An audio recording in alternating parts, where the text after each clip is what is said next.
క్రీస్తు యేసునందు సోదరి సోదరులారా, మన ప్రభువును రక్షకుడైన యేసుక్రీస్తు నామంలో మీ అందరికీ శుభములు వందనాలు తెలియజేస్తూ ఉన్నాను. ఎఫెసీయులకు రాసిన పత్రిక ధ్యానాలు మనము వింటూ వస్తూ ఉన్నాం. ఈ మొదటి అధ్యాయము 4 నుంచి 6 వరకు మనం చదువుకొని ధ్యానం చేస్తూ ఉన్నాం. ఇందులో మనకు ఎన్నిక అనే పదము కనిపించుచు ఉంది. ఎన్నిక, క్రీస్తుని విశ్వసించే వారిని దేవుడు ఎన్నుకోవడం అపోస్తలుడైన పౌలు దృష్టిలో ఒక ప్రాముఖ్యమైనటువంటి సిద్ధాంతం ఇందులో కనిపిస్తుంది. అందును బట్టి దేవుని యొక్క ఏర్పాటు, ఆయన యొక్క పిలుపు ఏమిటంటే తన ఎదుట పరిశుద్ధులుగా నిర్దోషులుగా నిలబెట్టడానికి దేవుడు క్రీస్తులో తన కోసము మనల్ని ఆయన ఏర్పాటు చేసుకున్నాడు. ఈ దినమున ఎన్నిక అనేటువంటి అంశం మీద ఒక 5 విషయాలు మనము ఒక్కొక్క అంశంగా మనం ఆలోచన చేసుకుంటూ వద్దాం. ఈ దినం 1వదిగా మనం ఆలోచన చేస్తే, ఎన్నికలో కేంద్ర బిందువు క్రీస్తే. ఎన్నికలో కేంద్ర బిందువు యేసే, క్రీస్తే. అంటే యేసుక్రీస్తులో ఐక్యత ఉన్నప్పుడే మానవులకు ఎన్నిక అనేది వస్తూ ఉంది. ఆయన క్రీస్తులో మనల్ని ఏర్పరచుకున్నాడు. ఆయన క్రీస్తులో మనల్ని ఏర్పాటు చేసుకున్నాడు. ఎఫెసీ పత్రిక 1వ అధ్యాయం 4వ వచనంలో ఆ మాట కనిపిస్తుంది. వాస్తవానికి దేవుడు ఎన్నుకున్న వారిలో క్రీస్తే ప్రథముడు. వాస్తవానికి దేవుడు ఎన్నుకున్న వారిలో క్రీస్తే ప్రథముడు, ప్రాముఖ్యమైన వాడు క్రీస్తే అనేది మనము జ్ఞాపకం చేసుకోవాలి. క్రీస్తు గురించి దేవుడు ఇలా చెప్పినట్టుగా వాక్యం చెబుతూ ఉంది. ఏమని చెప్పినాడు ఆయన క్రీస్తు గురించి? మత్తయి సువార్త 12:18 చూడండి. ఏం చెప్పినాడు క్రీస్తు గురించి ఆయన? మత్తయి సువార్త 12:18లో ఇదిగో ఈయన నా సేవకుడు, ఈయన నేను ఏర్పరచుకొంటిని, ఈయన నా ప్రాణమునకు ఇష్టుడైన నా ప్రియుడు, ఈయన మీద నా ఆత్మనుంచెదను, ఈయన అన్యజనులకు న్యాయ విధిని ప్రచురము చేయును అని ఉంది. దేవుడే క్రీస్తుని ఏర్పాటు చేసుకున్నాడు, ప్రథముడుగా ఏర్పాటు చేసుకున్నాడు, ప్రాముఖ్యమైన వాడుగా ఏర్పాటు చేసుకున్నాడు. అందుకనే దేవుడు అన్నాడు ఇట్లా, ఇదిగో ఈయన నా సేవకుడు అన్నాడు. ఈయన నా సేవకుడు, ఈయనను నేను ఏర్పరచుకొంటిని. ఆయన ఏర్పాటు, దేవుని ఏర్పాటు. ఈయన సేవకుడు అనే మాట. ఈయన నా ప్రాణమునకు ఇష్టుడైన నా ప్రియుడు. నా ప్రాణానికి ఇష్టుడైన వాడు నా ప్రియుడు. నా ప్రియుడు ధవలవర్ణుడు, రత్నవర్ణుడు, 10,000 మంది పురుషులకు గుర్తింపదగును అనే మాట చూస్తాం పరమగీతములో. ఈయన నా ప్రియుడు అన్నాడు. ఈయన నా ప్రాణమునకు ఇష్టుడైన నా ప్రియుడు, ఈయన మీద నా ఆత్మనుంచదను అన్నాడు. ఈయన మీద నా ఆత్మనుంచుతాను. ఆత్మ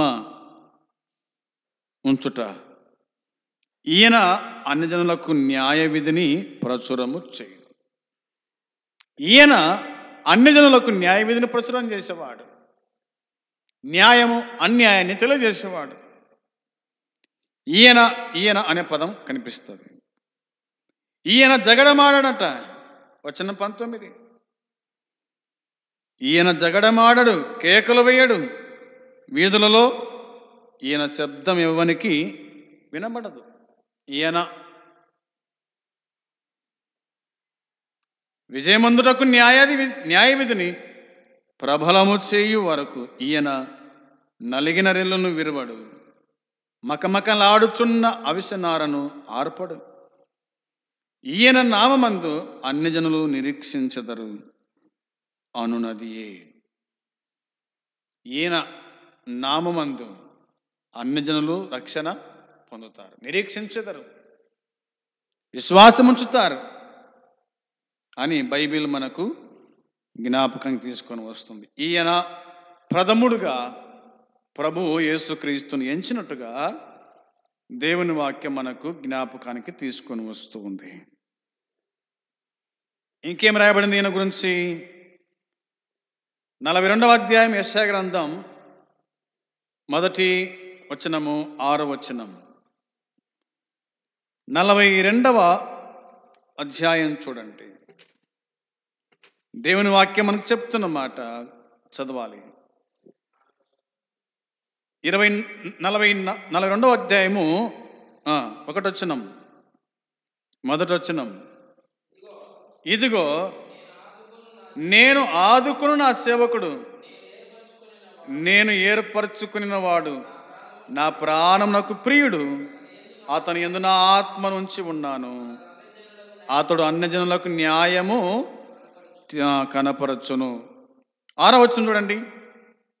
6వ వచనంలో గుడ్డివారి కనులు తెరవజేయుటకును, బంధింపబడిన వారిని చెరసాలలో నుండి వెలుపలికి తెచ్చుటకును, చీకటిలో నివసించు వారిని బంది గృహములో నుండి వెలుపలికి తెచ్చుటకును యెహోవానగు నేనే నీతి విషయములలో నిన్ను పిలిచి నీ చెయ్యి పట్టుకొని ఉన్నాను. నిన్ను కాపాడి ప్రజల కొరకు నిబంధనగాను అన్ని జనులకు వెలుగుగాను నిన్ను నియమించి ఉన్నాను అన్నాడు. ఇందులో రాయబడిన మాట దైవ సేవకుని యొక్క పని ఏమిటో రాయబడింది.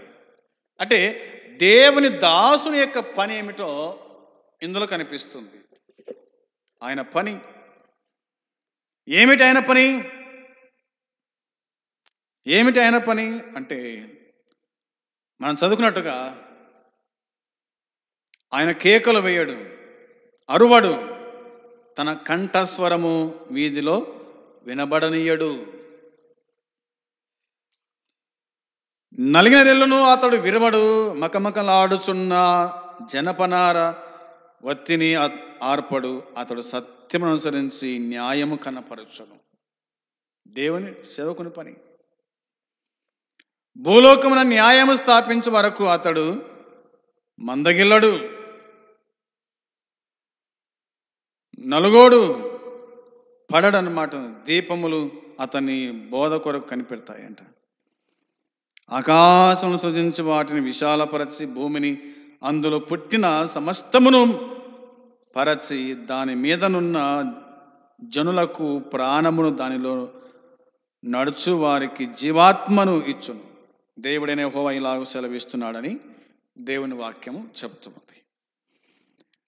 దైవ సేవకుని పని ఏమిటంటే గుడ్డివారి కనులు తెరచుట, బంధింపబడిన వారిని చెరసాల నుండి వెలుపలికి తెచ్చుట, చీకట్లో నివసించు వారికి బంది గృహములో నుండి వెలుగు తెచ్చుటకు యెహోవానగు నేనే నీతి విషయములలో నిన్ను పిలిచి నీ చెయ్యి పట్టుకొని ఉన్నాను.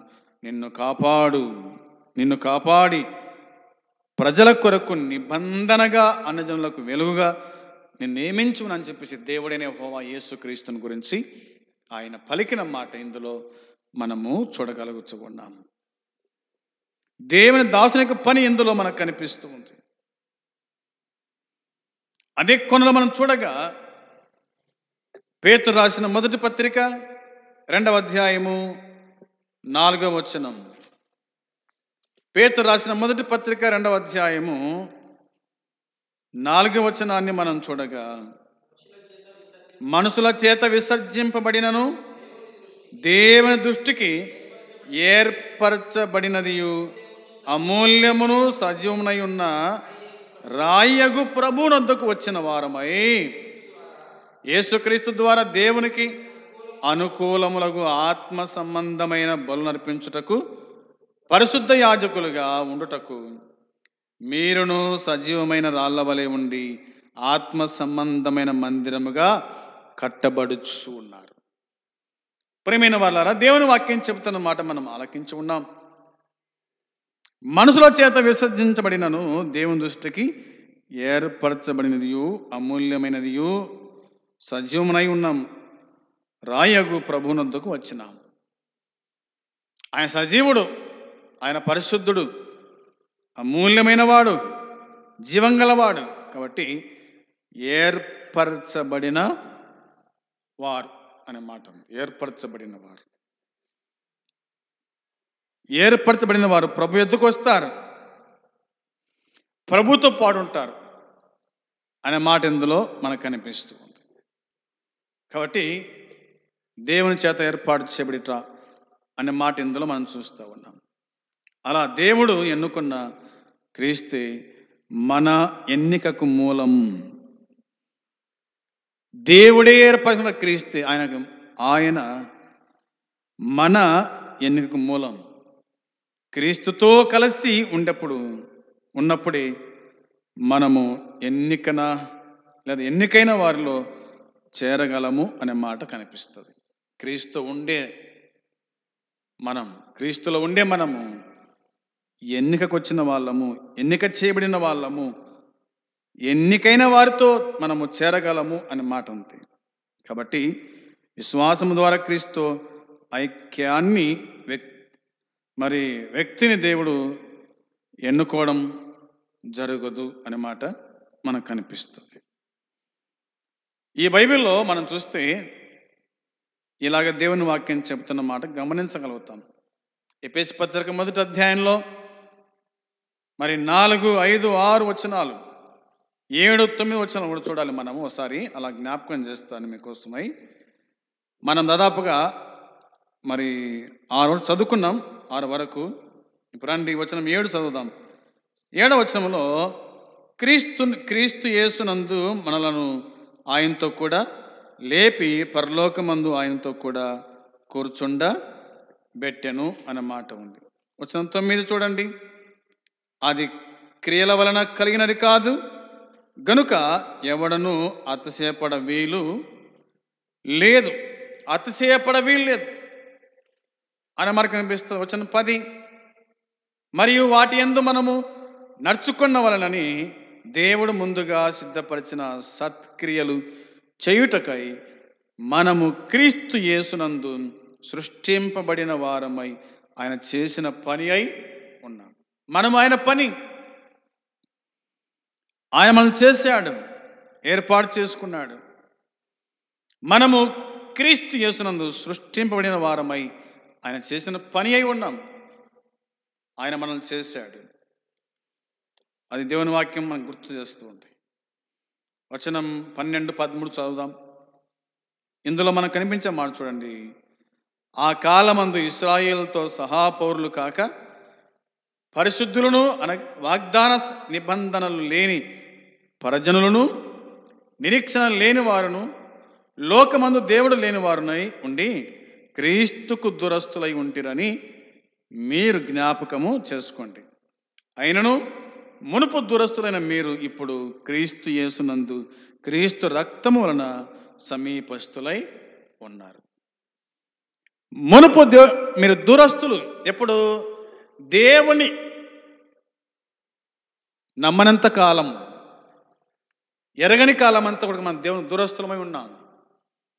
అయితే ఎప్పుడైతే దేవుని నమ్ముకున్నామో అప్పుడు మనం ఏమంటే సమీపస్తులమై ఉన్నాము అనే మాట ఉంది. ఇశ్రాయేలుతో సహా పౌరులు కాకపోయినప్పటికీ పరదేశులను, వాగ్దాన నిబంధనలు లేని పరజనులను, నిరీక్షణ లేని వారు, లోకమందు దేవుడు లేని వారినై ఉండి క్రీస్తుకు దూరస్తులై ఉంటిరని మీకు జ్ఞాపకం చేసుకోండి. అయినను మునుపు దూరస్తులైన మీరు ఇప్పుడు క్రీస్తు యేసునందు క్రీస్తు రక్తం వలన సమీపస్తులై ఉన్నారు. మునుపు దూరస్తులము, ఇప్పుడేమో సమీపస్తులమై ఉన్నాం. ఆయన మనల్ని సమీపస్తులుగా చేశాడన్నమాట కనిపిస్తుంది. కాబట్టి దేవుని ఎరగని దినాలు ఎలాగున్నాయో, దేవుని ఎరిగినాక, దేవుని నమ్మినాక ఈ దినాలు ఎట్లున్నాయో మనం గమనించగలుగుతాం. అందుని బట్టి దేవుని యొక్క ఎన్నిక ఏమిటి అంటే, మనము సమీపస్తులమై ఉండడానికి, తనకు అందుబాటులో ఉండడానికి, ఆయనతో ఉండడానికి దేవుడు మనల్ని ఎన్నిక చేసుకున్నాడు అనే ఈ మాట మనం గుర్తుంచుకునే వారుగా ఉండాలి. ఇటు జీవితము దేవుడు మనకిచ్చాడు. నశించి నరకానికి పోయి మన జీవితం దేవుడు ఏర్పాటు చేసుకొని పరిశుద్ధులుగా చేసి తన రాజ్య వారసులుగా, తన కుమారులుగా స్వీకరించుటకు ఆ ప్రభువు చూపిన కృపను బట్టి దేవునికి మహిమ చెల్లిద్దాం. ఇంకా యేసుక్రీస్తు నమ్మకపోతే, రక్షించబడకపోతే ఇంకా మీరు దూరస్తులే, మీరు అన్యజనులే, వారికి నరకం. అయితే నమ్ముట వలన క్రీస్తు మీకు సొంతం అవుతాడు. ఆయనను దేవుడు ప్రథముడిగా ఏర్పాటు చేసుకున్నాడు కాబట్టి ఆయనతో ఉండడానికి ప్రభు మనకు సహాయపడతాడు. అట్టి కృప దేవుడు మనకు ఈ సమయమందు అనుగ్రహించునుగాక. ప్రార్థన చేద్దాం. ప్రేమగల తండ్రి, పరిశుద్ధుడైన దేవ, నీకు వందనాలు, స్తోత్రములు, కృతజ్ఞతాస్తుతులు చెల్లించుచు ఉన్నాం. దేవా, ఎన్నికలో ప్రథమ కేంద్రంగా మా ప్రభువైన యేసుక్రీస్తుని ఏర్పాటు చేసుకున్నారు. ఇదిగో ఈయన నా ప్రియ కుమారుడు అని మీరు చెప్పిన మాటకై స్తోత్రాలు. నేను ఆనందిస్తున్నాను, సంతోషిస్తాను చెప్పిన మాటకై స్తోత్రం. నీ కుమారునిలోకి మరి మమ్మల్ని ఏర్పాటు చేసినందుకై స్తోత్రాలు, స్తుతులు చెల్లిస్తున్నాను. పరిశుద్ధంగా ఉండడానికి, పవిత్రంగా ఉండడానికి, నీకు సమీపంగా ఉండడానికి చూపిన కృపను బట్టి స్తోత్రాలు, స్తుతులు చెల్లించుకుంటూ, ఎంతమంది వాక్యాన్ని వినిరో వారి జీవితాలు కార్యం జరిగించి ప్రతిఫలం దయచేయమని మా ప్రభువైన యేసుక్రీస్తు నామములో ప్రార్థించి అడిగి స్తుతించి వేడుకొనుచున్నాము తండ్రి. ఆమేన్. పరలోకమందున తండ్రి ప్రేమ, మన ప్రభువైన యేసుక్రీస్తు కృప, పరిశుద్ధాత్మ సన్నిధి సహవాసం కూడి వచ్చిన మనకు సకల పరిశుద్ధులకు ఇప్పుడు ఎల్లప్పుడూ సదాకాలము తోడై ఉండును గాక. ఆమేన్. మంచిది. అందరికీ వందనాలు.